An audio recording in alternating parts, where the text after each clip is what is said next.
Glad to have you back. It's still Business Daily right here on Trust Television. Now we go into our conversation. Price competition in Nigeria energy sector, particularly in the downstream petroleum market, has intensified significantly following the removal of subsidy and the rise of local refining, creating a dynamic price war between the Dangote Refinery and the Nigeria National Petroleum Company Limited, NNPCL.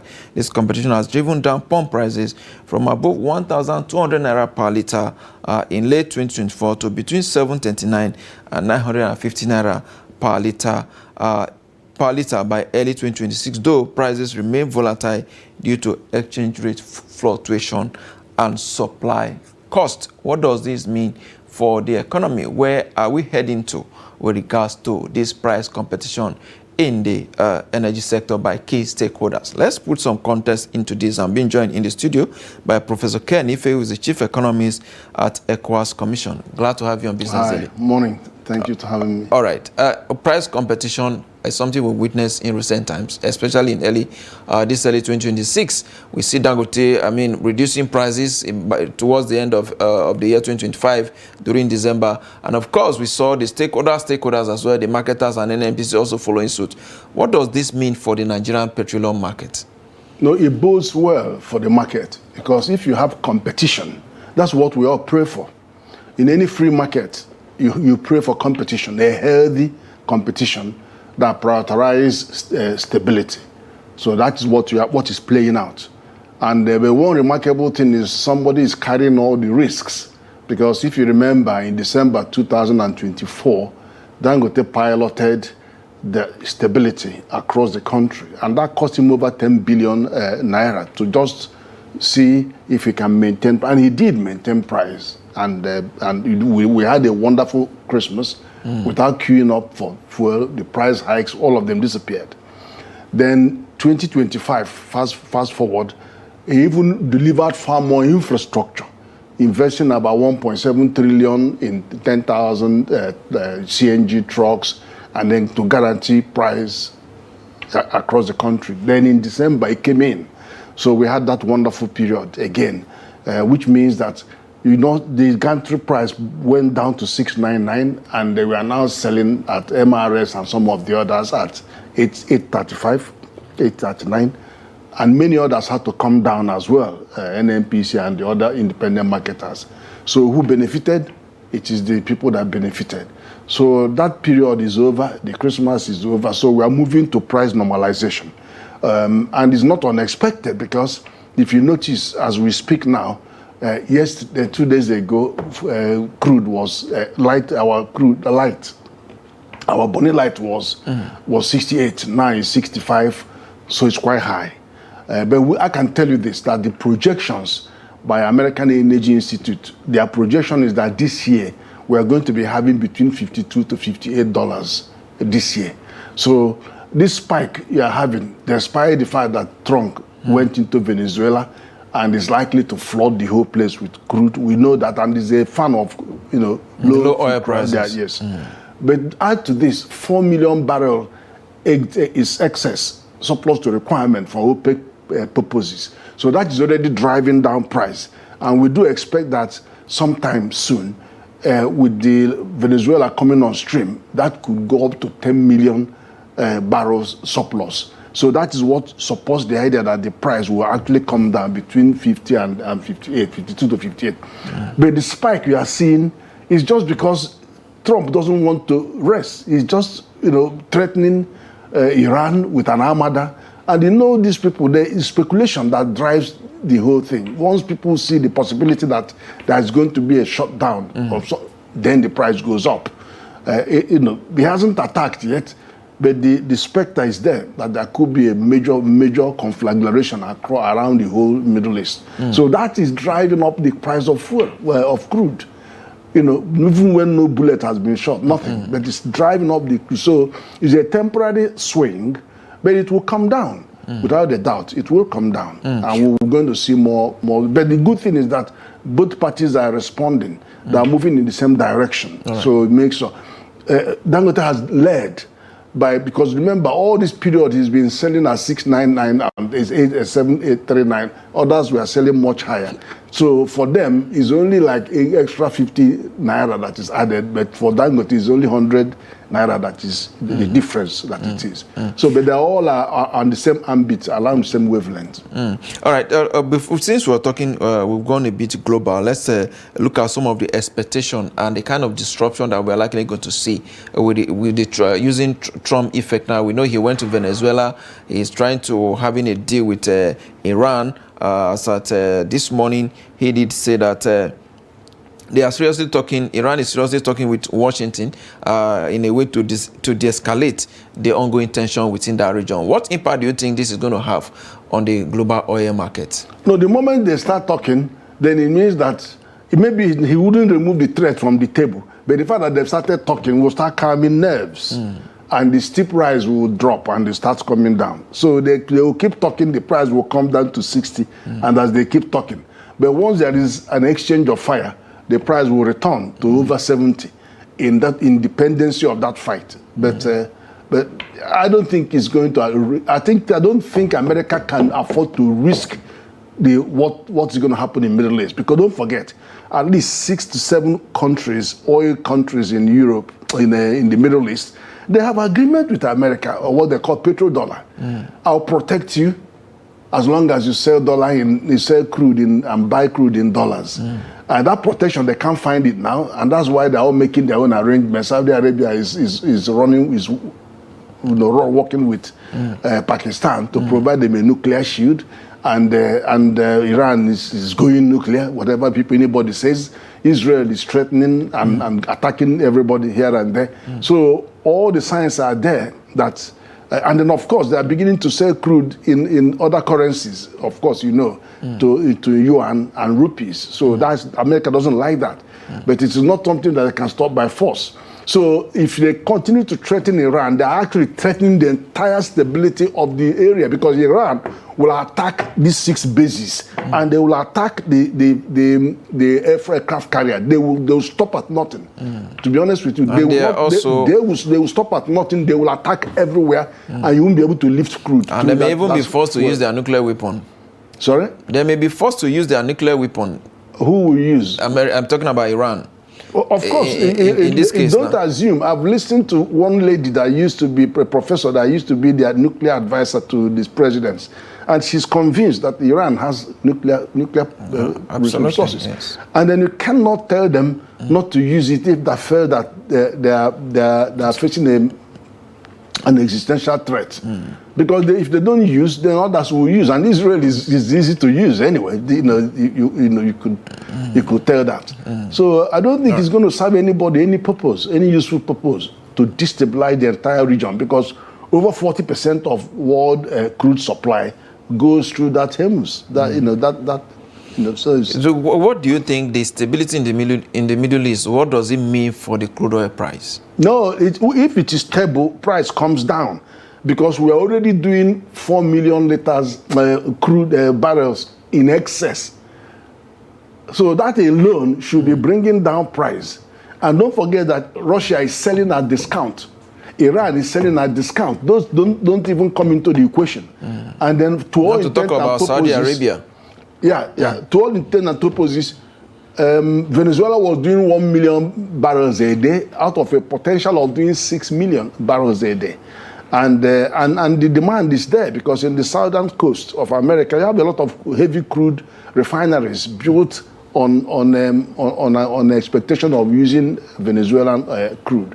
So that, and of course, the other thing is that Venezuela crude is a lot cheaper to exploit than shale oil.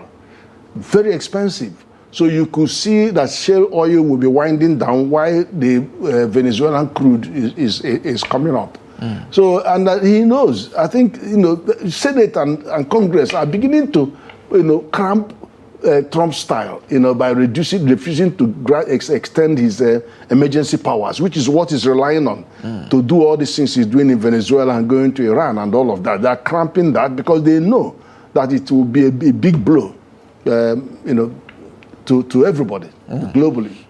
All right, indeed. Let's come back home now. Look at the competition now between Dangote and, of course, NNPC. I mean, if you know, You are one of those who believe that the coming of Dangote Refinery is going to, bring more like a succor to Nigerians. It's a blessing to our country. It's a blessing to our economy. It is a blessing to our desire to have refining sovereignty in this country and in Africa.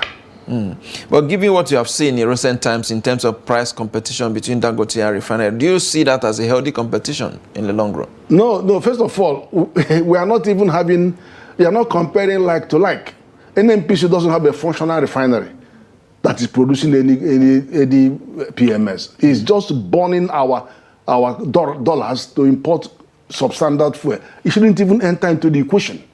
To be honest with you, if we're going to face the truth, it should not enter into the equation. They should sell off. They have downstream. They have they play in the downstream. Sell them to the oil marketers. Sell those stations to oil marketers, so that we know who we are contending with. Not NNPC that doesn't refine anything. What is it doing in the downstream? It's got no business in the downstream. It's just burning the dollar that we look at how much work central bank has done over the 3 years to stabilize that sector. They are still gulping the dollars. The dollars that they earn, they burn it in bringing substandard fuel. If you want to play in this field, get your refineries to work or get partners who will make it work for you. But it's not what they're doing. So you cannot compare it like to like. The people you should be talking about is the 50 billion investment going to Ondo for a new refinery, the BUA, 200,000 barrels a day in Akwa Ibom coming on stream, the new person in Lagos, the modular refineries, these are people you should be talking to, because these are the real players that are going to bring these people economic salvation. But these people are not as visible as NNPC, even though we understand NNPC is a regulator. NNPC is not a regulator. NMDPRA is a regulator. It's a private company. NMDPRA, I beg your pardon. Is a regulator. It's a regulator. They also have a very strong relationship with NNPC, no matter how you want to look at it. But given the role that this big corporation played, do you think their activities is in any way disrupting the energy market? Is it not liberalizing it and, of course, creating the competition instead of allowing only Dangote to operate, to maybe, enjoy monopoly at this point? It's not helping anybody. How many trillions of naira and dollars, billions of dollars, did the president write off for NNPC? Do you know how much, by how much you will reduce the poverty in this country? By how much employment you will create when you look at the quantum of all that money that we are written off? I mean, let us compare like to like. That is guzzling the money. That is distorting the competition. Let them focus on upstream activities.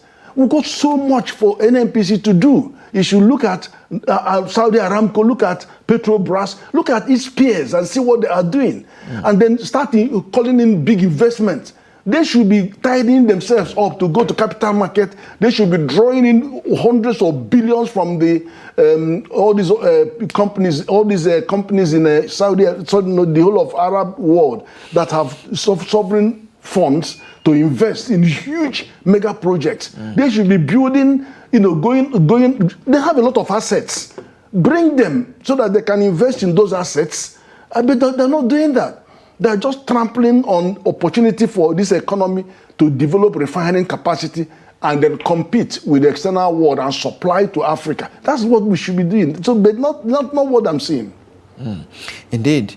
What about the volatility in the pricing trend? What does that mean to you? I mean, it does seem that we have stable price, as the case may be. This week you see Dangote reducing prices. The following week you see NNPC trying to do the same, but it doesn't seem to have steady prices, does it? No, you can't have. There's no way. Let's be frank. There's no way you can expect stable price in the oil market, because the price is determined by the price of the crude. That goes up and down every day and is driven by speculation. And we've seen that the biggest challenge to that is Donald Trump's behavior. His unruly behavior is what is causing that speculation. And it is about speculation. It's no longer about the real situation. The real situation is that there are 4 million barrels a day surplus to requirement in the OPEC cycle, OPEC and OPEC+. And that alone should generally drive down the price over time. That's why they predicted $52 to $58 as price based on that fact. But now when you begin to get unruly behavior and all these threats and that and all this action in Venezuela and this and that, they feed speculation. And with speculation, people just hike the price. That is all that we are seeing. And that is going to go up and down. When he opens his mouth, it will go up again. When he says that, okay, I'm trying to talk, it will come down. That is what we are going to be seeing. And that translates straight to the market price of PMS and diesel. They translate to those. Yeah, and one other thing that but the stability factor for us is that the distribution infrastructure, the logistics, the storage. I mean, Dangote stored over 1 month supply stock, which means I guarantee you that for the next 1 month you will get fuel. It's different. It's different story before, because the different story is every day they'll tell you, oh, the landing cost is this, landing cost is that is there. Not sure. Then you have queue in the station. You have all kinds of things, or you have some bad products that come in, and then that situation, that supply end has been sorted. That logistics, wholesale, distribution, storage, they've been sorted by massive investment that he has put in to guarantee his prices across the country. That is the baseline. Then the next one is just what is going on over our head. Indeed. Looking at what is going on over our head, there's something that bothers me sometimes with regard to crude oil prices. It does seem that when the price is going up and Nigerian federal government is earning much more revenue from the federal government, the price locally too is also going up as well. I mean, and the citizens don't benefit when the price of crude oil is high at a global market. How do we address these disparities? Well, the thing is this, it could have been worse. If you didn't have the infrastructure and the presence of the private refining, we would have been paying 300 naira extra on those prices. As you noted, 1,200, 1,100, we would have been paying much, much higher penalty for all those hoarding of fuel and unsteady supply and logistic challenges, all kinds of things. But now the story is reduced to just one variable.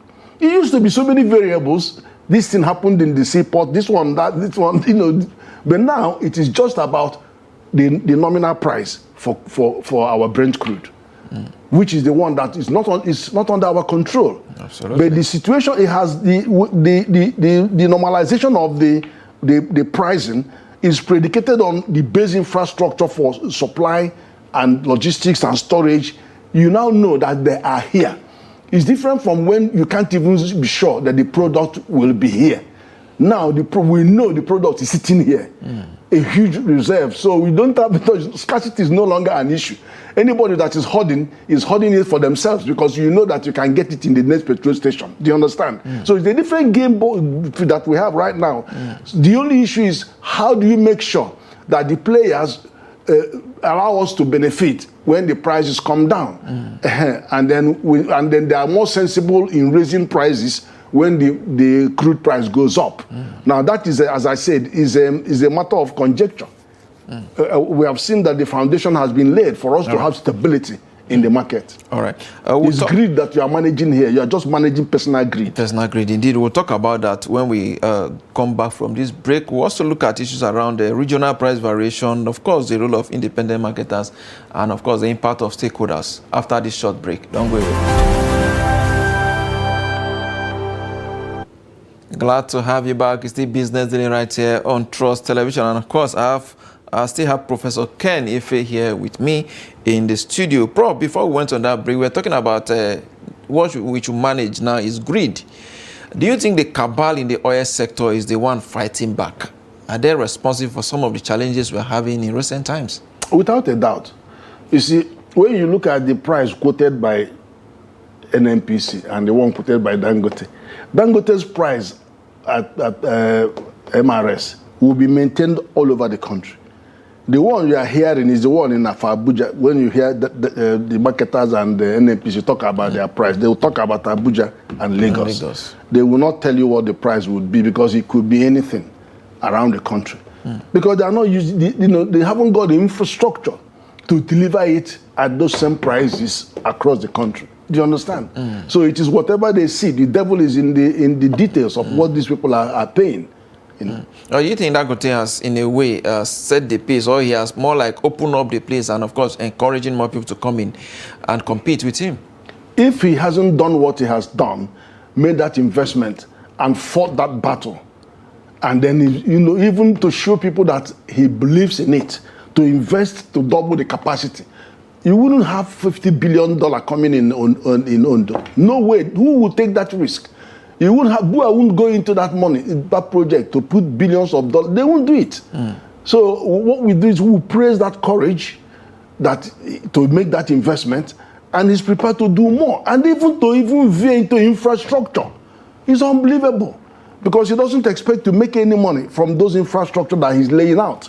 That's 1.7 trillion. But they are necessary to encourage others to come in.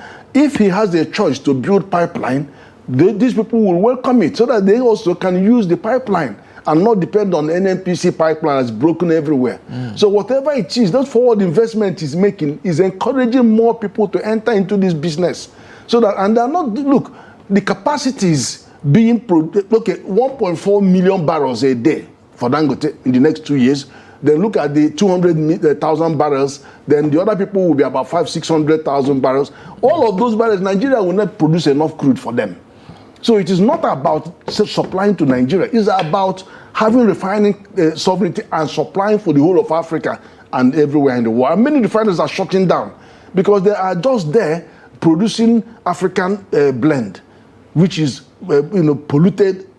Oh, Jesus. That's what they're doing. They're producing specific petrol for Africa and Nigeria. Why they can't sell those in their own country?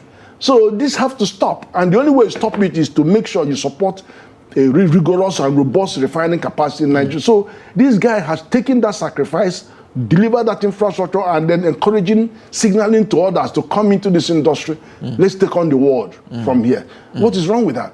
You know, it's easy to say, oh, do away with corruption. If you fight corruption, it will fight you back. If you fight this entrenching trade, they will fight back. So it's totally expected. How long do you think it will take us to, get stability in that space?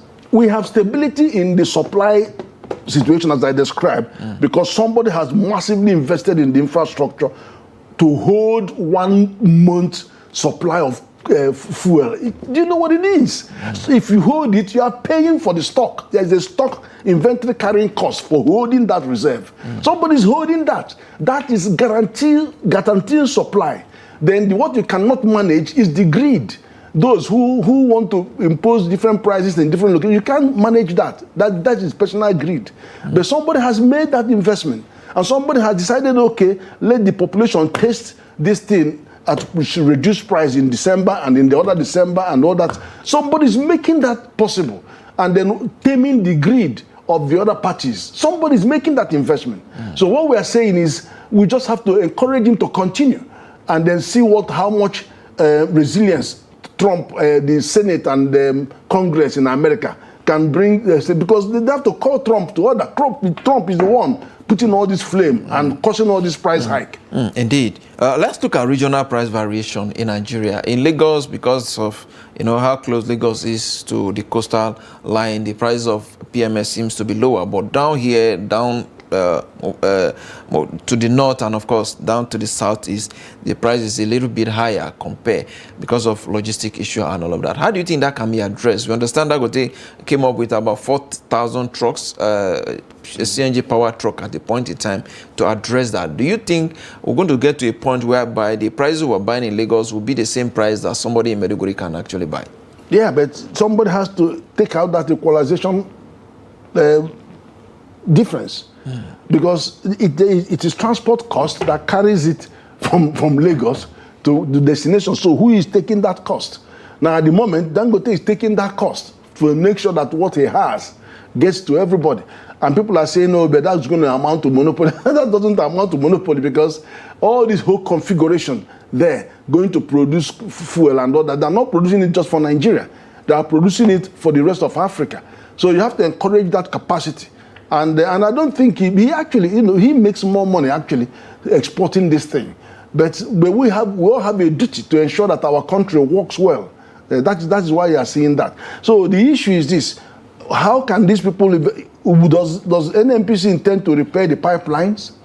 If they repair the pipeline, then they can just pump the fuel to the depots, and they can guarantee those prices. Are they anytime soon considering repairing any of the pipeline? That's the big question, because that is what will be equivalent to the investment being made by Dangote on CNG trucks. So Okay, all right. Independent marketers are also very, very key in this regard. At the point when Dangote came up on board, there were a lot of fight back, like we saw from some of them. You are very much aware. We also had it on this program. But what do you think is the fate of the independent marketers in this regard? Many of them are still involved in PMS importation as against buying from Dangote Refinery. Like you said, he has enough in terms of reserve. See, when Obasanjo was here, you know what happened with the cement industry? We were producing only 20% of the cement we were consuming until we had the cement scandal in 1974-75. And how was it dealt with? Obasanjo said, backward integration. We're going to stop this dependence on imported cement. Right, anybody who wants to import clinkers, come and show me your refinery, your cement factory. Say the same thing. Anybody who wants to import fuel, come and show me your refinery. Do you understand? And then they can invest. And they either invest in modular refinery or go and take over all those moribund NNPC refineries. That's what they should do, so that they can produce their own fuel, and we will make sure that everything they produce is sold in Nigeria, and of course they can export. Use all those your tank farms to store your product so you can export. Dangote doesn't want monopoly of export.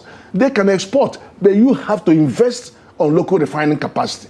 It's as simple as that. How can you have crude, you prefer to be shipping that crude out, and then you prefer to be importing refined product? When you export raw material, we are moving to a position where we don't even export any crude. That's what we mean by 30% mandatory value addition. But Prof, it does seem that marketers, it seems Dangote has not really made the market easy for the marketers, because many of them are still, instead of getting a PMS from Dangote, they still prefer to buy from the imported because one. It is easy money. Why is that? It's easy money. Let me explain to you. When the EFCC moved in some years ago, they found out that some of the marketers will bring 30 million vessel, 30 million liter vessel, discharge 10 million, they record 30 for them, they go to Lome, come back after 2-3 days, they will record another, discharge 10, they will record 30, they come the third time, so they record 90 million liter for a 30 million liter vessel. What is that? Is that business or That's a very huge allegation, Prof. It's not that this was a matter that was public knowledge. When EFCC went in, they admitted this was just a tip of the iceberg. If you like, let EFCC reopen their files, if that is where they want to go. But the fact of the matter is that there's a lot of that thing going on. We know that. Now, the other thing is this: when NMDPRA come on board, we say their first duty is to establish the correct consumption of fuel in the country. Till today, they have not established it. To one time they'll say it's 50 million, the other one say it's 60, 70, 80. Have you not had all those numbers? All these numbers are bogus numbers that tell you that there's business going on. Okay? Where would you start? And then you look at the integrity of what is being imported. Look, if you're exporting products from any country, the fact that you are not paying CIT tax on that product, you are not paying VAT on that product will normally be like 60% or 40% cheaper than what you would have sold it in the country. So that is point number one. So what is going to come in is going to be a lot cheaper. But number two is that there are inferior products. Inferior products command even lower price. So in all probability, they're making a huge kill. And that's why the president wanted 15% ad valorem to equalize the price, the entry price of the product and the cost reflective, for the local, so that you have parity. That's why he's putting 15% ad valorem tax. If all these things don't exist, why are you having them? You are having them because of the discrepancy. And somebody screaming, sitting down quietly, doing very little, and then raping the entire citizens by imposing high cost, poor quality products, and then when good quality products arrive, they say no, they don't want him there. Go and invest in the refineries. Set up your own. Take up the one that NNPC cannot, because we're not going to allow NNPC burn more billions of dollars in repairing those refineries. So if you don't want to use it, co-locate a new refinery inside their premises. So there are pathways, and even I've said in your program here to that man and Pengasson, we will appeal to federal government to give you these refineries free. Go and run the management buyout, so that you can compare like to like. We are not comparing like to like. Indeed. Another complaint from independent marketers is the fact that they say they are under intense pressure to reduce their prices anytime Dangote Refinery does same. Because this, they say, is affecting their price margin, because in most cases they have to reduce it below the landing cost. Which landing cost? You see the landing cost? I've just done an analysis for you to show that those prices, when these things are being, when whoever is sending out a product from, let's say, Belgium or from Malta, they've already broken even, they've already made their profit, and they're now shipping it to you. So that product arrives at our port. Many of them still rely on the imported product. Talking about the independent marketers, yet that is why they are still paying the landing cost. Yeah, well, I'm telling you to disaggregate the landing cost, and then you will see that what landing cost of what? Of inferior product. But they will give you landing cost of premium product, not the actual price of the product that you cannot sell in the country. So it is one of the things test you meet is free trade. This product is freely traded in your country. They are not freely traded in the country of origin.